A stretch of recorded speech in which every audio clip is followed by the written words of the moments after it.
Kidney infection ಆಗ್ಬೋದು. ಇದಕ್ಕೆ ನಾವು ಪೈಲೋನೆಫ್ರೈಟಿಸ್ ಅಂತ ಹೇಳ್ತೀವಿ. ಎರಡು ಕಿಡ್ನಿಗಳಿಗೆ ಇನ್ಫೆಕ್ಷನ್ ಆಗಿ ಆಗುವಂಥದ್ದಕ್ಕೆ ಅಕ್ಯೂಟ್ ಕಿಡ್ನಿ ಇಂಜರಿ ಅಂತೀವಿ. ಇಲ್ಲ ತೀವ್ರವಾಗಿ ಇರುವಂಥ ಒಂದು ಇನ್ಫೆಕ್ಷನ್ ಆಗ್ಬೋದು. ಲೈಕ್ ಫಾರ್ ಎಕ್ಸಾಂಪಲ್ ಸೆಪ್ಸಿಸ್ ಅಂತ ಹೇಳ್ತೀವಿ, ಕೇಳಿರ್ತೀರ. ಒಂದು ನಿಮೋನಿಯಾ ಆಗಿರುತ್ತೆ, BP ಲೋ ಆಗುತ್ತೆ, ಶಾಕ್ ಆಗುತ್ತೆ. ಆ ಥರ ಸಂದರ್ಭಗಳಾಗುವಂಥ ಅಕ್ಯೂಟ್ ಕಿಡ್ನಿ ಇಂಜರಿ ನಾವು ನೋಡುವಂಥ ಕ್ಲಿನಿಕ್ನಲ್ಲಿ ನೋಡುವಂಥ ಕೇಸಲ್ಲಿ 30-40% ಕ್ರೋನಿಕ್ ಕಿಡ್ನಿ ಡಿಸೀಸ್ ಆಗೋದು ಡಯಾಬಿಟಿಸ್ ಇಲ್ಲ ಸಕ್ಕರೆ ಕಾಯಿಲೆಯಿಂದ ಆಗುವಂಥದ್ದು.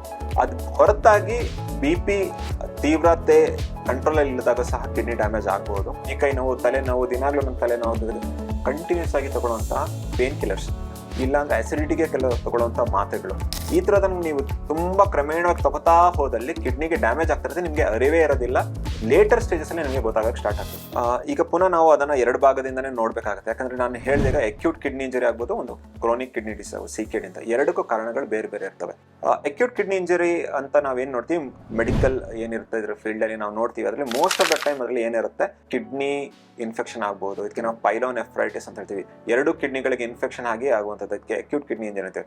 ಇಲ್ಲ ತೀವ್ರವಾಗಿ ಇರುವಂಥ ಒಂದು ಇನ್ಫೆಕ್ಷನ್ ಆಗ್ಬೋದು. ಲೈಕ್ ಫಾರ್ ಎಕ್ಸಾಂಪಲ್ ಸೆಪ್ಸಿಸ್ ಅಂತ ಹೇಳ್ತೀವಿ, ಕೇಳಿರ್ತೀರ. ಒಂದು ನಿಮೋನಿಯಾ ಆಗಿರುತ್ತೆ, BP ಲೋ ಆಗುತ್ತೆ, ಶಾಕ್ ಆಗುತ್ತೆ. ಆ ಥರ ಸಂದರ್ಭಗಳಾಗುವಂಥ acute kidney injury.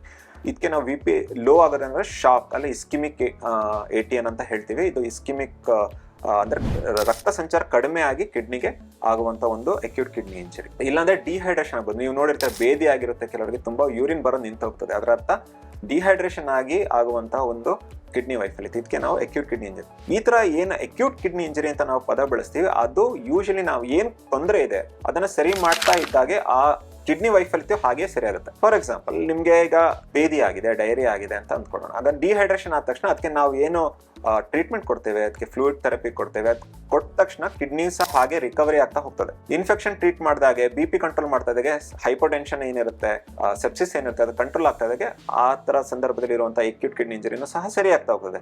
Kidney infection ಇದ್ದಲ್ಲಿ ನಾವು ಕೆಲವೊಮ್ಮೆ ಅದಕ್ಕೆ ಆಂಟಿಬಯೋಟಿಕ್ಸ್ ಕೊಡ್ತೀವಿ, ಕೆಲವೊಮ್ಮೆ ಸ್ಟೆಂಟಿಂಗ್ ಅಂತ ಮಾಡ್ತೀವಿ.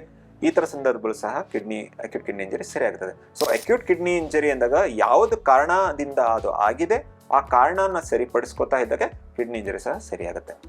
ಹಾಗೆ ಕ್ರೋನಿಕ್ ಕಿಡ್ನಿ ಡಿಸೀಸ್, ನಾನು ಹೇಳಿದೆ ಕ್ರೋನಿಕ್ ಕಿಡ್ನಿ ಡಿಸೀಸ್ ಅಂದ್ರೆ ಯಾವುದೊಂದು ಕಾರಣದಿಂದ ಡಿಸೀಸ್ ಅಂದ್ರೆ ಕಾಯಿಲೆ ಆಗಿದೆ, ಕಿಡ್ನಿಗೆ ಡ್ಯಾಮೇಜ್ ಆಗಿದೆ. ಡ್ಯಾಮೇಜ್ ಯಾವ ಮಟ್ಟಕ್ಕಾಗಿದೆ ಅಂದ್ರೆ ಅದು ಸರಿಪಡಿಸುವ ಹಾಗಿಲ್ಲ, ಈಗ ಆ ಥರ ಮಟ್ಟಕ್ಕೆ ಡ್ಯಾಮೇಜ್ ಆಗಿದೆ.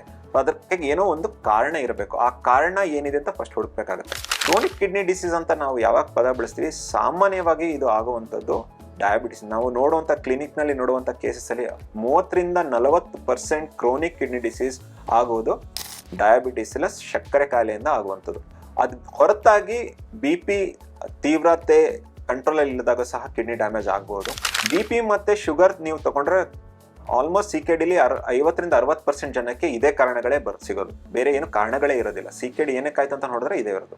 ಇದ್ರ ಹೊರತಾಗಿ ನಾವು ಇತ್ತೀಚೆಗೆ ನೋಡುವಂಥ CKD ಕಾಯಿಲೆಗಳಲ್ಲಿ ಕಲ್ಲು ಇರಬಹುದು. ಕೆಲವೊಮ್ಮೆ ಕಿಡ್ನಿ ಒಳಗೆ ಕಲ್ಲಿರುತ್ತೆ, ಅದು ಗೊತ್ತಿರೋದಿಲ್ಲ, ಅದು ಕ್ರಮೇಣವಾಗಿ ಡ್ಯಾಮೇಜ್ ಮಾಡಿರುತ್ತೆ. ಪದೇ ಪದೇ ಕಿಡ್ನಿ ಇನ್ಫೆಕ್ಷನ್ ಆಗಿ ಡ್ಯಾಮೇಜ್ ಆಗುವಂಥದ್ದು ಇದಕ್ಕೆ ನಾವು ಕ್ರೋನಿಕ್ ಪೈಲೋನೆಫ್ರೈಟಿಸ್ ಅಂತೀವಿ. ಈ ಥರ ಸಮಸ್ಯೆಗಳು ಕೆಲವೊಮ್ಮೆ ಕಂಡು ಬರುತ್ತೆ. ಕೆಲವೊಮ್ಮೆ ರೇರ್ ಒಕೇಶನ್ ನಲ್ಲಿ ಕೆಲವೊಂದು ಕಾಯಿಲೆಗಳಿರುತ್ತೆ, ಇದಕ್ಕೆ ನಾವು ಗ್ಲೋಮರೋನೆಫ್ರೈಟಿಸ್ ಅಂತ ಹೇಳ್ತೀವಿ. ಇದು ಇಮ್ಯುನಾಲಜಿಕಲ್ ಕಾಯಿಲೆಗಳು ಅಂತ ಹೇಳ್ತೀವಿ. ದೇಹದಲ್ಲಿ ಆಗುವಂತ ಕೆಲವೊಂದು ಕಾಯಿಲೆಗಳಿಂದ ಆಗುವಂತ ಲಕ್ಷಣಗಳಿಂದ ಕಿಡ್ನಿಗೂ ಸಹ ಡ್ಯಾಮೇಜ್ ಆಗಬಹುದು. ಇದಕ್ಕೆ ನಾವು ಇಮ್ಯುನಾಲಜಿಕಲ್ ಕಾಯಿಲೆಗಳಂತೀವಿ. ಇದು ರೇರ್ ವೆರೈಟಿ ಬರುತ್ತೆ. ಅದರ ಹೊರತಾಗಿ ಕೆಲವೊಂದು ಜೆನೆಟಿಕ್ ಕಾಯಿಲೆಗಳು ಸಹ ಇರ್ಬೋದು. ಇದಕ್ಕೆ ಸಿಸ್ಟ್ ಕಾಯಿಲೆಗಳು ಅಂತ ಹೇಳ್ತೀವಿ. ಲೈಕ್ ADPKD ಅಂತ ಒಂದು ಕಾಯಿಲೆ ಇರುತ್ತೆ. ಈ ಮಂಡ್ಯ ಮೈಸೂರು ಬೆಲ್ಟಲ್ಲಿ ಸುಮಾರು ಜನಕ್ಕೆ ಈ ಥರ ಸಮಸ್ಯೆಗಳು ಕಂಡು ಬರುತ್ತೆ. ಇದರಲ್ಲಿ ನೀರಿನ ಗುಳ್ಳೆಗಳು ಕಾಣುತ್ತೆ ಕಿಡ್ನಿ ಒಳಗೆ. ಸೊ ಈ ಥರ ಸಮಸ್ಯೆದಲ್ಲೂ ಕಿಡ್ನಿ ವೈಫಲ್ಯತೆ ಕ್ರಮೇಣವಾಗಿ ಆಗ್ಬೋದು. 40 ವರ್ಷ, 50 ವರ್ಷ, 60 ವರ್ಷ ಆದಮೇಲೆ ಕ್ರಮೇಣವಾಗಿ ಕಿಡ್ನಿ ವೈಫಲ್ಯತೆ ಆಗ್ಬೋದು. ಆದರೆ ಸಾಮಾನ್ಯವಾಗಿ ನೀವು ನೋಡೋದು ಶುಗರ್ ಕಾಯಿಲೆ ಇಲ್ಲ BP ಕಾಯಿಲೆ, ಈ ಥರ ಪೇಷಂಟ್ಸ್ ಅಲ್ಲಿ ಸಾಮಾನ್ಯವಾಗಿ ನೋಡ್ತೀರಾ. ಮೇನ್ ಏನು ಇಂಪಾರ್ಟೆಂಟ್ ಅಂದ್ರೆ ಇದೆಲ್ಲ ಕೆಲವೊಮ್ಮೆ ನಿಮ್ಮ ಕೈಯಲ್ಲಿ ಇರಲ್ಲ. ಶುಗರ್ ಕಾಯಿಲೆ ಬರುತ್ತಾ, BP ಬರುತ್ತಾ, ನಿಮ್ಮ ಕೈಯಲ್ಲಿ ಇರಲ್ಲ.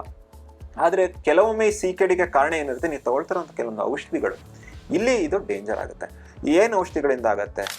ನೋವಿನ ಮಾತ್ರೆಗಳು ಕೆಲವು ಅಭ್ಯಾಸ ಇರ್ತದೆ. ಏನು ಚಿಕ್ಕ ಪುಟ್ಟ ಮೈಕೈ ನೋವು, ತಲೆನೋವು, ದಿನಾಗ್ಲೂ ನಮ್ಮ ತಲೆನೋವು ಕಂಟಿನ್ಯೂಸ್ ಆಗಿ ತಗೊಳ್ಳುವಂಥ ಪೇನ್ ಕಿಲ್ಲರ್ಸ್, ಇಲ್ಲಾಂದ್ರೆ ಅಸಿಡಿಟಿಗೆ ಕೆಲವು ತಗೊಳ್ಳುವಂಥ ಮಾತ್ರೆಗಳು, ಈ ಥರದನ್ನು ನೀವು ತುಂಬ ಕ್ರಮೇಣವಾಗಿ ತಗೋತಾ ಹೋದಲ್ಲಿ ಕಿಡ್ನಿಗೆ ಡ್ಯಾಮೇಜ್ ಆಗ್ತಿರುತ್ತೆ. ನಿಮಗೆ ಅರಿವೇ ಇರೋದಿಲ್ಲ. ಲೇಟರ್ ಸ್ಟೇಜಸ್ಸಲ್ಲಿ ನಿಮಗೆ ಗೊತ್ತಾಗಕ್ಕೆ ಸ್ಟಾರ್ಟ್ ಆಗ್ತದೆ. ಸೊ ಇದನ್ನು ಏನಿದೆ ನಿಮ್ಮ ಸ್ವಯಂಕೃತ ಅಪರಾಧ ಅದು. ಸೊ ನಿಮಗೆ ಗೊತ್ತಿದ್ದು ನೀವು ತಗೋತಾ ಇರ್ತಾರೆ. ಕೆಲವೊಮ್ಮೆ ನಿಮಗೆ ಅರಿವಿರಲ್ಲ, ಅದರಿಂದ ಕಿಡ್ನಿಗೆ ಡ್ಯಾಮೇಜ್ ಆಗ್ತದೆ. ಬಟ್ ನೀವು ಅದನ್ನ ಓವರ್ ದ ಕೌಂಟರ್ ತಗೋತಾ ಇರ್ತೀರ. ಅಂದ್ರೆ ಡಾಕ್ಟರ್ ಪ್ರಿಸ್ಕ್ರೈಬ್ ಮಾಡಿಲ್ಲ, ಬಟ್ ನಿಮ್ಗೆ ಗೊತ್ತದ ನಾವೇನು ಮಾತ್ರ ಅಂತ ಮೆಡಿಕಲ್ ಸ್ಟೋರ್ಗೆ ಹೋಗ್ತೀರಾ, ಕೇಳ್ತೀರಾ, ತಗೋತಾ ಇರ್ತೀರಾ. ಬಟ್ ಗೊತ್ತಾಗೋದಿಲ್ಲ. ಅದು ಯಾವಾಗ ಕಿಡ್ನಿ ಸಮಸ್ಯೆ ನಿಮ್ಗೆ ಗೊತ್ತಾಗುತ್ತೆ ಆಲ್ರೆಡಿ ಲೇಟ್ ಆಗಿಬಿಟ್ಟಿರ್ತದೆ. ಸೊ ಇದು ಕೆಲವೊಮ್ಮೆ ಆಗುವಂಥ ಔಷಧಿಗಳಿಂದ ಆಗುವಂಥ ಪರಿಣಾಮದಿಂದ ಸಹ ಇದಾಗ್ಬೋದು. ಇದರ ಹೊರತಾಗಿ ಹೆವಿ ಮೆಟಲ್ಸ್ ಅಂತ ಕೆಲವೊಮ್ಮೆ ಕೊಡ್ತೀವಿ.